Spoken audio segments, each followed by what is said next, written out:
Welcome back, fans of mediocre chess. Today I'm going to try to play a rapid game live on camera, but today instead of chess.com, I'm going to do it on Lichess, which I have pulled up here. I'm going to go to the quick pairing and just select 10+0 rapid. For those of you who are new to this channel, I'm not a titled player or a chess coach, not even an expert. I'm just a random person who enjoys chess, and I thought I was going to try to get better at it. That was the whole point of this channel. And for those of you who have been here and wonder why I don't play longer games than this, it's because I only have so many blocks of time available in my day. If you add them all up, I have enough time to play much longer games, but that's not the way the timers on these games work. You have to play it all at once. So here we go, 10 minutes. Looks like I'm going to get the white pieces. Let's play the English opening. And I have been doing poorly lately in rapid on both sites. So I'm playing this on camera. You can be my witness that I'm not just giving these away. This is normal so far. Usually they put the queen over here or all the way back to the home square. There, they went back to the home square. And I think we can develop normally. Stockfish says this position is drawn. I've evaluated it quite a few times. But at my level, we almost never get draws, in these positions. But I'm going to get this bishop out somewhere, and then I'm going to castle. Let's see. I think, if I'm not mistaken, they're aiming to get a piece in here before I play the d-pawn. So I'm going to go ahead and play the d-pawn so that they can't put the piece in there. At least I think that's how that works. I often forget to play the d-pawn in the English opening soon enough, and I get trapped. But I'm remembering that. Okay, I guess they thought I was coming out here. I wasn't. I don't want to trade the bishops off immediately, but I think I'll just be fine putting it here on e2 so I can castle. I can develop this bishop this way or this way after I move my b-pawn. But yeah, as I was saying earlier, looking back at my archive, it starts to look like I'm just giving away a bunch of games, but I'm really not, okay? I assume they're aiming in here, but I don't know what they're going to do when they get there. I'm just going to move the rook over. No, I'm going to move this pawn, so when they go in there, I can move the rook up, I think. Let's think about this, because I thought they were aiming for d3, but clearly they were aiming for c2 with the knight and the bishop lined up there. I think I can just check them, right? And that gets my queen out of the way, for one thing. I think they have to put the knight back or bring the bishop back. Probably the knight. Let's try that. I often forget to check out here, but I don't know if it's the best thing to do. I assume they're going to put the knight back. I think anything else just loses the knight, doesn't it? Oh, I think they just lost the knight. Okay, it's probably a trap, but let's do it. And they've attacked my queen with that bishop. I guess they thought I wouldn't notice that, maybe? I can go get this pawn now, and then what are they going to do? I'm not sure. I'm going to go get that pawn. It's probably a mistake, but if they move the rook, I can take this pawn. They take here. I think I'll be able to take there with check on c6. Oh, they did that? Okay. Is this the best move? I think I'm going to take here with check. And let's see, nothing of theirs is pointed at that square, so I can do that. If they block with the bishop, then let's see, where do I go? Oh, they're going to get my knight. Oh, did I mess up already? It does look like they're about to get my knight. But I'm going to put my queen down here, I guess. And then when they take my knight, I guess I'll take back with the queen. Oh, they did take it. Okay. I guess I'll take the pawn back with the queen and then just develop pieces, looks like. I also do have a couple of checks, or one check here to use if I need to, but doesn't look incredibly effective. But yeah, I need to figure out whether I want to put the bishop out here or move the pawn to get the bishop out to b2. I am still ahead a couple of pawns, okay. Well here, I'll check, and if they don't block with the knight, I'll get the knight again, I think. So I think they'll block with the knight. Let's try that. Because over there, I thought they were supposed to block with the knight, but they didn't. But now I think they need to. Okay. They still haven't developed their bishop or castled, but they seem to be doing just fine. Okay, I wish I had moved the b-pawn now so I could put pressure on that pinned piece, but I'm going to do it and see if that remains an option. It doesn't very long, does it? I mean, I could check again here, but then they just push that pawn and my queen starts to get trapped. So I think I'm just going to drop back a little bit, and they can threaten me with the bishop, but then I just move. Maybe there, maybe here, I don't know. It does seem like that's what they're going to do, is threaten me with the bishop, but they're going to do it over there instead of over here. So I'm thinking I'll just move over one. Yeah, I'm just going to see if they want a queen trade here. And we can do that if that's what they want. They did? Okay, so now we're just down to minor pieces and rooks. None of our rooks have moved yet except the one where I castled. I'm looking for opportunities. Like right now their bishop's hanging, so I assume they're going to move the bishop. And then I will develop my bishop so I can get my other rook out, I think. Oh, sorry, they just gave me the bishop. Okay. That's probably, are they going to go here? Because I think this one's going to be all right. I'll just move it. And I'm not getting really confident right now, even though I'm a piece and 2 pawns ahead, because this keeps happening to me. It really keeps happening to me where I think, oh, I've got it. And then my opponent just pulls something out and wins. Although usually I'm ahead on time. Here I'm behind on time, probably because I'm talking. That's one thing that very often changes between the games that I do on camera and the games that I don't. Like right now, I should be moving. I could threaten the bishop here. I could leave the knight there because it's defended. I could put this, develop my bishop. Why not develop the bishop? That also keeps the knight from coming to either of those 2 squares because both my bishops are covering. Oh, okay. We'll trade there. Now I'm up a whole piece. I am aiming at this pawn, not anymore because they just did that. But I can pin that knight, and since I am up a piece, even if they move to defend it, I think I can just trade and I'll be okay. Actually, if they move the a-rook to defend it, I might just take the free pawn.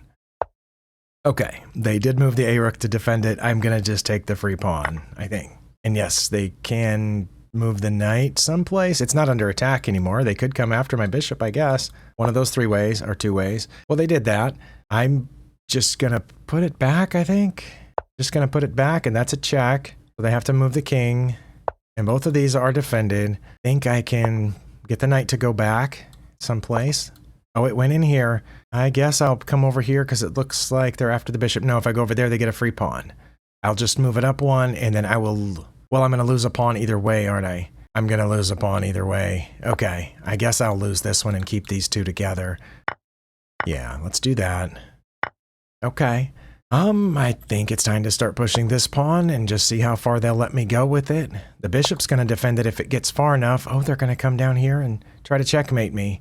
Don't think I'm in danger of being checkmated, but I've missed that before. Because they come down here, I just wait for them to take me, and then I take them, and then if they check me with the other thing, I think I'm okay.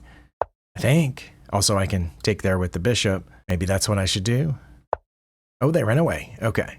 Probably, maybe too late to stop this. I don't know, but no, they're going to pick it up, aren't they? Oh, goodness.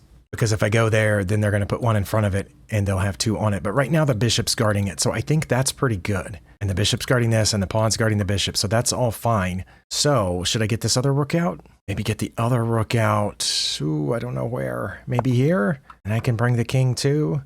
Because I'm looking at this. I assume they want to bring the rook and try to take this, but right now I have 2 pieces defending that. Just in case something gets really messed up here. I don't want to get back ranked, so I'm going to allow my king an escape route and maybe make another one here in a second. What are we working on here? Oh, they're trying to get beside it? I think that's all right. I am definitely looking at the way that my bishop is pointed toward their king, but it's just off a little bit. I'm going to go ahead and push another pawn and maybe hide my king up here on g2. Oh, they brought the king around this way. A little sneaky. Should I move the rook to e6? They're just going to move that pawn, right? And then I'll have to take it. Oh, no, they came to protect it. Well, I can check them, but then they can take that either one of these pawns, but then I can take that pawn. I don't know. Let's bring the king like I said I was going to do. They can't bring their king this way. Oh, they can move that pawn, though. Well, I'll take it, and now they can bring their king that way. But my rook is defended, but the bishop is doing double duty here. Triple duty, really. So I think bring my king again and then start bringing some pawns. Still up 5 points of material. Maybe that pawn that keeps their king from going back. Is it time to bring the other rook? I think their king is trapped. I think it's time to bring the other rook. Yeah, I think that's checkmate. But, I mean, they can slow it down or stop it by sacrificing a rook or 2. But I think I've won this one. I mean, they can check me here, but again, that's sacrificing a rook. They can go here to guard my checkmate spot, but that sacrifices a rook. I don't think they can get out of this. So I may have pulled one off. Yes, I realize my opponent is 1451 and I'm 1501, so 50 points higher. But just like late last night or earlier today, I was in the 1400s. So this is, if I am winning, which I assume that I am, it's more of a sense of relief, than a triumphant feeling or anything like that. Okay, I think this is checkmate. Okay, wow. Very nice for me. I mean, obviously, to my opponent, Greg, good game, Greg, and better luck next time. Looking back, I'm just going to say that I think the moment where I went ahead is where they gave up their knight, when they should have blocked the check with the knight, but they didn't and gave it up. But I'm going to run the analysis really quick because I have some time. I always say really quick, and then it's not really quick. Sorry about that. I'll make it as quick as I know how. All right, according to this, I had 2 blunders and 1 mistake. My opponent had 3 blunders and 4 mistakes. But even with my 2 blunders, it says I played with 91% accuracy, and my opponent played with 84% accuracy, despite 3 blunders and 4 mistakes. I'm wondering if they've changed the algorithm over here too, because the Lichess accuracy rating and the average center pawn loss both used to be very unforgiving compared to chess.com. But now it seems like it's getting really like kind of an ego boost here. 2 blunders to me doesn't say 91%, but it looks like they were all right in the beginning. At least, no, one of mine was at the end. Did I miss a mate? I missed a mate in 4. One of my blunders and one of my mistakes were very near the opening, but it looks like I was never behind. My opponents, 2 of their blunders were very near the end, and 1 was at the beginning. Is that where they gave up the knight? Knight to b4 was the blunder, and a4 check, and blocking with the pawn instead of the knight wasn't a blunder or a mistake. Oh no, it was counted as a mistake, but not a blunder. But moving the knight there in the first place was a blunder. Very interesting. Okay, so here, that was counted as inaccurate, which is interesting, because I have tons of opponents play that. And here I should have played e4 or d4. I do know that because I have, as I said, run this evaluation before. I've been in this exact position a lot. I know that I'm supposed to try to take the full center here. And I think maybe I was talking, which is why I did this. And that's a move I very often play in the English in order to get out the light squared bishop. So that's my fault for trying to do a video and play chess at the same time. Okay, they should have taken the full center since I didn't. But it says that I would have played d4 anyway. And a turn or so later, we would have exchanged that pawn. Okay. So this was counted as a mistake, and I should have played d4 immediately. Okay, I think here is where I thought that they were, okay, I thought they were going for d3, so yeah, I played d4, good for me. And here they need to play their e-pawn, but instead they played their a-pawn, and I assumed it's because they were worried about this, but I should have played, oh, d5. Wait, if I'd played d5, wouldn't that have encouraged them to do what they did anyway? It says no, it says they would have gone back there. I think between us, we can just have a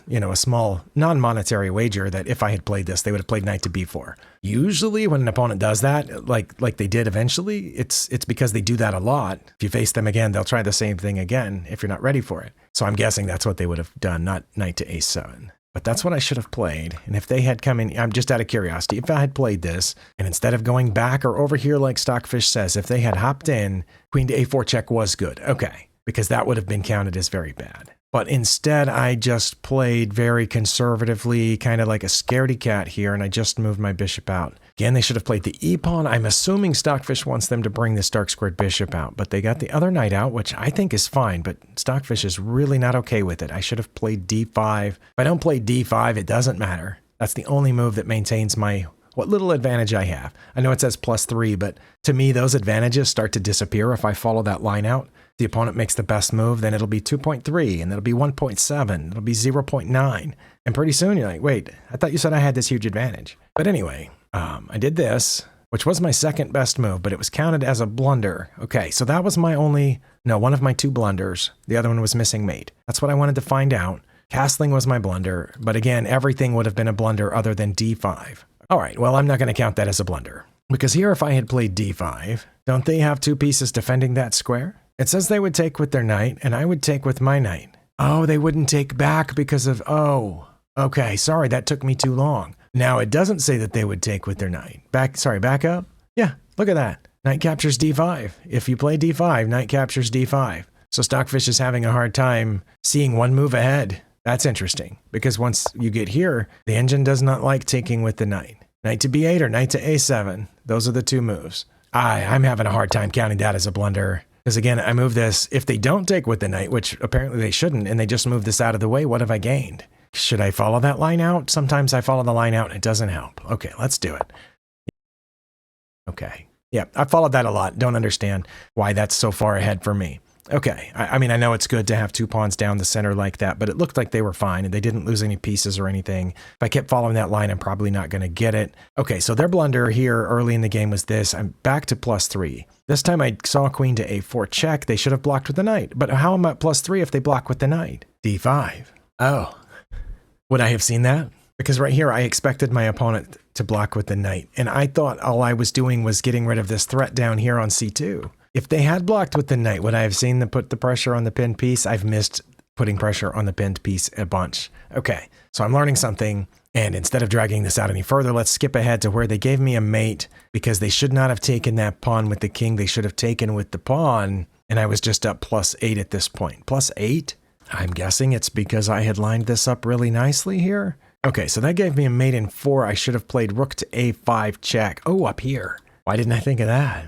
And they would have played king to f4. Oh, because I have them trapped in this box. So if I were to check them with my other rook, they would have just had to come down, or they would not have very many legal moves. Because my king is cutting off these, my pawn's cutting off that, and the other rook would be hitting all of these squares. So rook to a5 check, king to f4, and for a second there I thought moving this rook over, but no, then they get out. Well, not there. Well, not there either, but then they're not trapped in the box anymore. Okay, so they would go to f4, and then bishop to d3, and then it says they would play rook to b5, which is here, and I would just take it, and then they would play rook to c7, and rook to e4 would be made. Oh, that's why I had to move the bishop down to prepare this. I don't know. Would you see this in a puzzle? I mean, if it's a puzzle, you know you have a solution. Okay, so let's look at this as a puzzle for a moment. I know that the rook is defended, so I don't have to worry about that, and that the rook is cutting this off. But I can see that much of the king's access is cut off by the pieces that I have around it. All those squares are gone, and I cut off the whole 5th rank by playing this rook up here, which hits all those, so the king would be left with only one legal move. I think I would figure out if this was a puzzle that playing my other rook over to f6 would not be mate because then the king gets out to the e-file. But what I think of the bishop move? Okay, let's say if I play here, is the bishop move my only move? It depends on what they play. They could play rook to b5 now, or they could play king to f4. Let's say they played this now. My only move is to take it, right? Okay, only move. Only move that maintains the mating sequence. Okay, now they only have the one legal move. And no, it's not an only move here. This is not an only move because I have a mating sequence either way. Okay, backing up. If they had done this first, again, not an only move, I could also play f3 and still have a mating sequence. Okay, so it couldn't have been a puzzle. Okay, well, I don't feel too bad about missing that checkmate here when I brought my king because I thought I was helping to block off more squares. But what I wasn't noticing here was how many squares were already blocked off, and I just didn't see this check. I wasn't treating it as a puzzle, and I should have. That's something that I've learned. I should pay more attention to when their king is trapped and to think about it like a puzzle, if only for a few moments, although I was under 3 minutes here. And the other thing I learned is that back here, it was the knight move here that was the blunder, not this, which is what I thought. But again, the question is, had I played this queen check and they blocked with the knight like I expected, would I have seen d5? And I don't know. I just don't know because I missed it on the previous 2 or 3 turns. So I might not have seen it here. I don't know. Hopefully I would have. No way to know for sure. So I'm going to try to put in my head to, in the end game, especially when I see that their king might be a little trapped, try to treat it as a puzzle for just a few moments and see if there is a checkmate or a way to trap it further, that kind of thing. Maybe set up a checkmate. And in this part of the game, maybe one thing I need to do is be a little bit more aggressive with my pawns. Because as we saw, the previous few moves where I made mistakes, I really don't want to count the castling as a blunder, but yeah, several of these moves I should have played d5. d5 was best, e5 was best, d4 was best. Okay, yeah, I should have played d4, and that one I did know. But then here, I did play d4, which was my best move. The next time here, I should have played d5. And I think what we discovered the answer was that even if they don't try coming in here and they just run away, I now can play e4. I don't have to, though. I could just play queen to b3. But then I would play e4 right after it. Okay. So being a little bit more aggressive with my 2 center pawns is something I can learn. Let me know if you learned anything from this, or if you have anything that I can learn. Let me know. I appreciate you spending your time here. I'll see you next time.